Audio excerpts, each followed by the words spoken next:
Hello, everyone. Hope you are having a great morning. Happy Tuesday to you. Dr. Z here with another episode of Tooth Teacher Tuesday.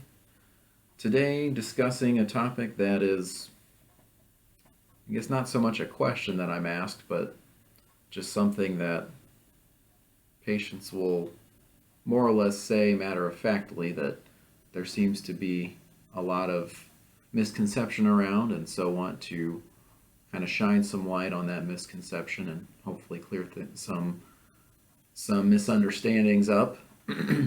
But what I'm talking about is, a lot of times I think many of us can either relate to it or know someone who is in this position that it seems like they're constantly battling cavities. Every time they go to the dentist, they've got two, three, four, or more cavities or other dental issues, crowns coming off, needing a bunch of root canals, just always seem to be down on their luck when it comes to their oral health, even though they're trying their hardest to maintain everything at home. And so a lot of times what patients will say is, "Oh, well, I just got bad teeth from my mom or from my dad. Thanks a lot. I've got just genetically bad teeth." And so the question I want to address is it true that you can just genetically have bad teeth? Or is that just an excuse that some people might use to blame their bad health when in reality maybe they're not as on top of their oral hygiene as they should be? So, what's the reality? So, what I will say is genetics certainly plays a role in your oral health. Um, I'm not going to say that every person that has just rampant decay is, a lot of times oral hygiene habits are at play there as well.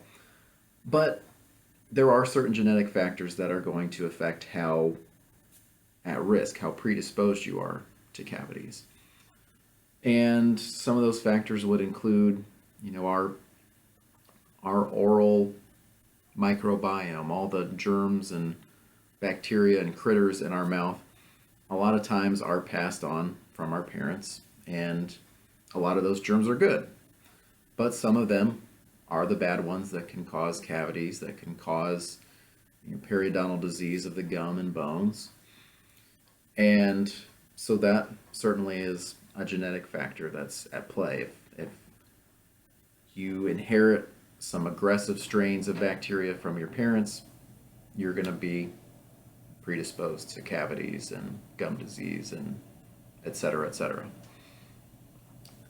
Along those same lines, your immune system, which plays not a huge role, but a, a bit of a role in, you know, protecting your teeth from bacteria. You do have some immune factors that are in your saliva that help fight bacteria, and so there again, depending on what type of immune factors you genetically inherit from your parents, if they're strong immune factors, you're going to be less likely to have issues, whereas if they're weaker immune factors, you may struggle with some issues. So there again, not a major factor, but one way that genetics does come into play with your oral health.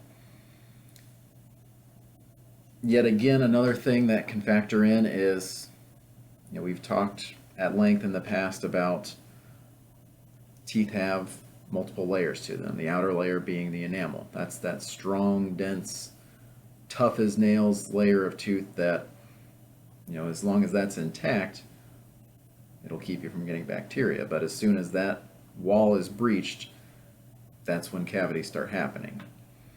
And so genetically, the thickness of that enamel layer is going to, again, come down to what genes you get from your parents. Do you genetically have thicker enamel, or is your enamel genetically thinner? If it's thinner, again, you're going to be at higher risk for getting a lot of cavities. And let's see. About the only other thing that I can think of that would come into play is outside of the mouth, genetically certain overall health conditions, whether it be heart disease, diabetes, all sorts of overall health conditions. A lot of times have a genetic component to them. Diet and exercise and overall lifestyle comes into play too, of course, but if you are, say, just genetically at risk for heart disease, and eventually, perhaps at a younger than average age, are taking a lot of medications to help with your heart disease. Like we've talked about in the past, a lot of medications will dry your mouth out, which means less saliva, and that saliva is a huge protective factor for keeping your teeth healthy and protecting against cavities.